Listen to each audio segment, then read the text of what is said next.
কি হবি মানে? মানে কুসুমের ব্যাপারটা বাজানরে কিভাবে কই? আমি তো বুঝতে পারতেছি রে। তাই তোর বাপের যে মেজাজ মর্জি, তাহলে তো দায়িত্বটা আমি নিতাম। আর সাহস তো আমিও পাইনি। তাহলে এক কাম কর, শাশুড়ি গিয়ে ক। মা যে কি কবি সেটাই তো বুঝতে পারছি না। তবে দোস্ত যাই কস, আমি কিন্তু কুসুমরে ছাড়া অন্য কাউরে বউ হিসেবে চিন্তাই করতে পারি না। চিন্তা তো এতদিন আমিও করি না। মাই সেই দিন যখন হাতেম বাইরে খবর দিল, সেই দিন থেকে চিন্তা হইতেছে। বিপদ দেখতেছি সব দিক দিয়ে আসতেছে। অহন কি হবি? আর দৌড়, অহন কি হবে এটা আমি কি করে করব? অহন কি হবে? বিপদ যেমন তোমার হইতেছে আমার হইতেছে। এটা কোনো রাগ করার কথা হলো? না, এটা রাগ করানোর কথা হয় না। এটা হয়েছে তোমার খুশিতে আটখান হয়ে যাওয়ার মতো কথা। তুমি একটা কাম করো, তোমার বাড়ির থন ওই যে একটা রান্ডা আছে না, রান্ডা সেটা নিয়ে আসো। এই সে আমার টুকরা টুকরা করে কেটে 8 টুকরা করে 8খান বানাও, তারপরে নদীতে ভাসায় দাও।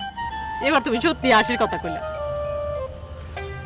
এই এই ও আমার দিকে সাউনালি কমু না। চাইতে পারবো না, তোমার কোনো দরকার নেই।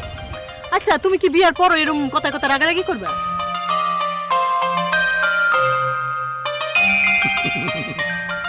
হাসতেছো কেন? এমনি এমনি আগে কহ হাসতেছো কেন? তোমার কথা শুনে আমার এমন মন খারাপ অবস্থার মধ্যে হাসি চলে আসলো। আমি আবার কি হাসির কথা কলাম? হাসির কথা না, না হ্যাঁ, এই কথা আছে না, গাছে কাঁঠাল গোফে তেল।